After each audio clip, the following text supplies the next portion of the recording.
pense que ce que nous livrons là est quelque chose qui correspond à la synthèse de ce que nous voulions faire. On a passé beaucoup de temps sur le mobilier, beaucoup de temps sur l'acoustique, sur le lumineux. Les bâtiments que nous faisons à l'agence sont toujours économes en matière, et ils sont économes en énergie, ils travaillent sur des thèmes qui sont un peu des obsessions pour nous, comme celui du lisse par exemple, on le voit ici sur les façades, c'est-à-dire ce sont des immeubles qui recherchent une forme de planéité, de perfection. Il y a une impression effectivement d'espace qui permet le relâchement, qui permet la détente au sens noble. D'une manière générale, l'espace est ouvert ici, parce que nous croyons, et je crois personnellement, que la lumière est énergétique et que c'est une bonne chose dans tous les espaces où l'on travaille.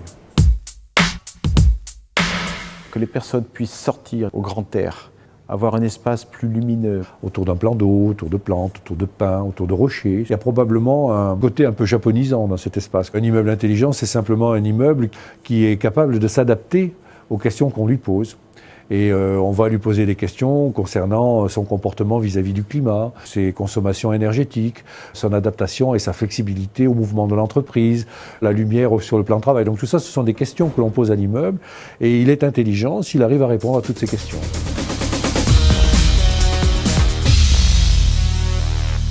L'interactivité, c'est mettre les lieux et les personnes dans un état où elles peuvent communiquer d'une manière productive. Et pour ça, il faut que l'espace tel qu'il est dessiné puisse créer ces situations de contact, d'échange, et le fasse d'une manière stimulante. Donc il y a des murs qui vont tomber. Au niveau des façons de travailler, il y a des murs qui vont tomber.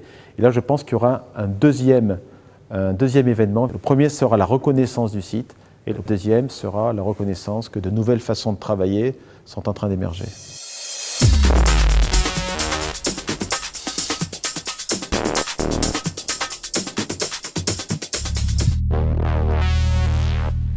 Je suis très honoré et très heureux qu'IBM ait choisi cet immeuble pour s'installer. Et en regardant cet immeuble, ils verront le soin que nous avons apporté à le dessiner, à l'imaginer, à le construire. Et par conséquent, en respectant ce travail, ce sont ces personnes mêmes que nous respectons.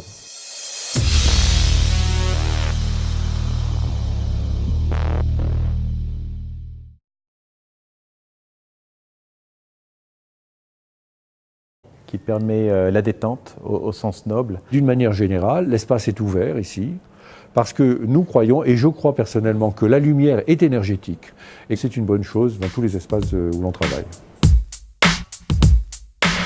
Que les personnes puissent sortir au grand air, avoir un espace plus lumineux. Autour d'un plan d'eau, autour de plantes, autour de pins, autour de rochers. Il y a probablement un côté un peu japonisant dans cet espace. Un immeuble intelligent, c'est simplement un immeuble qui est capable de s'adapter aux questions qu'on lui pose. Et on va lui poser des questions concernant son comportement vis-à-vis du climat, ses consommations énergétiques, son adaptation et sa flexibilité au mouvement de l'entreprise, la lumière sur le plan de travail. Donc tout ça, ce sont des questions que l'on pose à l'immeuble et il est intelligent s'il arrive à répondre à toutes ces questions.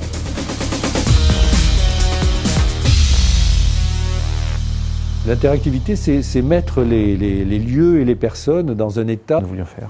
On a passé beaucoup de temps sur le mobilier, beaucoup de temps sur l'acoustique, sur le lumineux. Les bâtiments que nous faisons à l'agence sont toujours économes en matière, et ils sont économes en énergie, ils travaillent sur des thèmes qui sont un peu des obsessions pour nous, comme celui du lisse par exemple, on le voit ici sur les façades, c'est-à-dire ce sont des immeubles qui recherchent une forme de planéité, de perfection. Il y a une impression effectivement d'espace qui permet le relâchement.